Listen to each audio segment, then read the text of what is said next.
नमस्कार, प्रदेश के सबसे भरोसेमंद न्यूज चैनल में आपका स्वागत है। आपके साथ मैं हूं आशिमा त्यागी। 441 साल बाद जीते महाराणा प्रताप। इंडिया न्यूज राजस्थान इतिहास के गर्त में छुपे महाराणा प्रताप की जीत को उजागर करेगा। सैकड़ों सालों तक हल्दी घाटी के युद्ध के असली परिणाम पर किसी ने ध्यान नहीं दिया और सदियों से हम यही पढ़ते आए हैं कि इस युद्ध में मुगल शासक अकबर ने जीत हासिल की थी। लेकिन इतिहास के साक्ष्यों का रिसर्च करने के बाद यह मालूम होता है कि हल्दी घाटी के युद्ध में महाराणा प्रताप की जीत हुई थी और उनकी जीत के बाद अकबर को यहां से अपनी राजधानी तक शिफ्ट करनी पड़ी थी। और इस स्पेशल बुलेटिन में उन तथ्यों, साक्ष्यों और इतिहासकारों के मत के जरिए हम आपको बताएंगे कि कैसे महाराणा प्रताप ने असंभव को संभव कर दिखाया था और अपनी छोटी सी सेना की टुकड़ी के जरिए अकबर को करारी मात दी थी।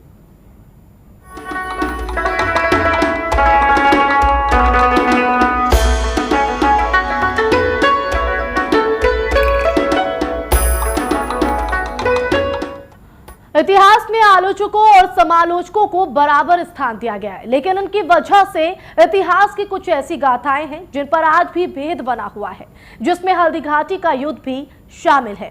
स्कूली किताबों में हल्दी घाटी का युद्ध का वर्णन तो है, लेकिन उसमें मुगल शासक अकबर की ही गाथा है। किताबों में इस युद्ध को अनिर्णित बताया गया है, लेकिन हल्दी घाटी का युद्ध महाराणा प्रताप ने जीता है और उसे सब जानते तो हैं, लेकिन इस पर विवाद भी है। और इस युद्ध की असलियत बताने से पहले हम एक नजर डालते हैं महान योद्धा महाराणा प्रताप की जिंदगी पर। तुम्हारा मेवाड़ी सिरदार नील घोड़ारा अश्वार राणा सुने तो जय जय रे मारा मेवाड़ी सिरदार नील घोड़ारा अश्वार राणा सुने तो जय जय रे सुने तो जय जय रे। महाराणा प्रताप त्याग, बलिदान और शौर्य का प्रतीक। भारत में सबसे गौरवमयी इतिहास किसी का रहा है तो वो महाराणा प्रताप का था। महाराणा प्रताप ने अपना जीवन जिन मूल्यों पर जिया वो आज भी मिसाल है। महाराणा प्रताप ने स्वाभिमान से कभी समझौता नहीं किया, चाहे उसके लिए कितनी भी कठिनाइयों का सामना उन्हें क्यों न करना पड़ा। राणा की तरह मेवाड़ का भी भारत के इतिहास में खास स्थान रहा है। भारत में जितने भी आक्रमणकारी आए उनका सामना मेवाड़ के योद्धाओं ने ही किया।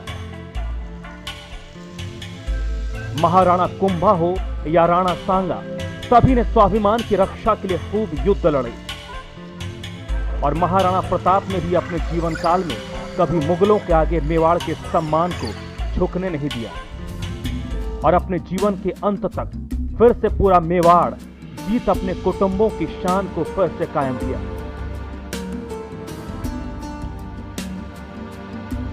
18 जून 1576 को हल्दी घाटी का युद्ध लड़ा गया। इस युद्ध में मुगल सम्राट की तरफ से राजा मान सिंह और आसफ खां सेनापति थे और महाराणा प्रताप अकेले अपने 20 से 24 हजार सैनिकों के साथ 80 हजार की मुगल सेना का मुकाबला करने के लिए हल्दी घाटी में मौजूद थे। इस युद्ध को लेकर पहले से ये कयास थे कि महाराणा प्रताप मान जाएं, नहीं तो युद्ध की स्थिति आएगी और इसी के चलते अकबर ने कई बार अपना संदेशा महाराणा प्रताप तक पहुंचाने की कोशिश की, जिसके लिए 4 बार लोगों को भेजा गया महाराणा प्रताप से संधि करने के लिए और अकबर के साम्राज्य में उनको मिलाने के लिए। लेकिन हर बार महाराणा ने अकबर की एक ना सुनी और उसके दरबार में पेश होने के से साफ इनकार कर दिया। और ऐसे ही पूरी प्लानिंग जब महाराणा प्रताप ने इस युद्ध की रची तो उस व्यू रचना में उन्होंने हल्दी घाटी को युद्ध के लिए सबसे उपयुक्त माना। गोगुंडा के पास स्थित हल्दी घाटी ऐसे ही 2 पहाड़ों के बीच में मौजूद थी, जहां पर लगातार इतनी बड़ी सेना एक साथ युद्ध नहीं कर सकती थी। इसका फायदा महाराणा प्रताप इस चीज के लिए उठाना चाहते थे कि कैसे अकबर की सेना से, इतनी बड़ी सेना से मुकाबला किया जाए और कम से कम क्षति के बावजूद राजपूत सैनिक बेधड़क होकर मुगल सेना का मुकाबला कर सकें। इसी के चलते जब युद्ध प्रारंभ हुआ तो शुरुआत में पहले मुगल सैनिकों ने सोचा था कि सीधा युद्ध की स्थिति शायद नहीं बन पाएगी, लेकिन महाराणा प्रताप की इस युद्ध को लेकर व्यूह रचना ही कुछ ऐसी थी कि सीधा युद्ध लड़ा जाएगा, आमने सामने का युद्ध लड़ा जाएगा। तो महाराणा प्रताप ने इस तरीके का प्रहार किया कि पहले ही प्रहार में मुगल सेनाएं पीछे हटती चली गईं, क्योंकि जिस तरीके का आकलन उन्होंने उनकी सैन्य शक्ति का किया था, उससे कई पुरजोर तरीके से महाराणा की सेना ने युद्ध लड़ा और लड़ते हुए महाराणा प्रताप खुद अकबर के प्रमुख सेनापति मान सिंह तक जा पहुंचे। और वहां तक पहुंचने के बाद पूरे युद्ध के मैदान में एक खलबली सी मच गई, जहां तक युद्ध चला 4 घंटे तक का इसको समय बताया जाता है। जिस तक ये युद्ध चला उस तक इस तरीके की स्थिति हो गई कि काफ़ी मीलों पीछे जो मुगल सेनाएं थी वो पहुंच गईं, लेकिन निर्णायक स्थिति जो थी वो अभी बाकी थी कि आखिर इस युद्ध में जीता कौन था। और इसी को पता लगाने के लिए हमने कई तथ्य खंगाले कि आखिर इसकी जीत का श्रेय जाता किसको है। और इसका पता लगाने के लिए जब हमने इतिहासकारों से बात की तो कई रोचक तथ्य सामने आए।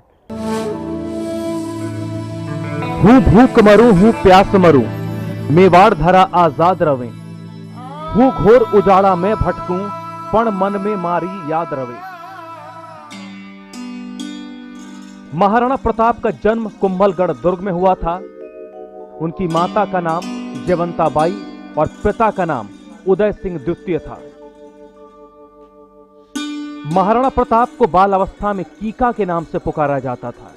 महाराणा प्रताप ने अपने जीवन में 11 शादियां की थी। महाराणा प्रताप ने जिस समय सिंहासन ग्रहण किया उस समय जितने मेवाड़ की भूमि पर उनका अधिकार था, पूर्ण रूप से उतने ही भूमि भाग पर अब उनकी सत्ता फिर से स्थापित हो गई थी। 12 साल के संघर्ष के बाद भी अकबर उसमें कोई परिवर्तन ना कर सका। माई एड़ा पुज्जन जैड़ा राणा प्रताप, अकबर सूतो ओढ़ के जान सिराने साहब। इसका मतलब है कि माँ ऐसा पुत्रजनों जैसा राणा प्रताप थे, उनका प्रताप था।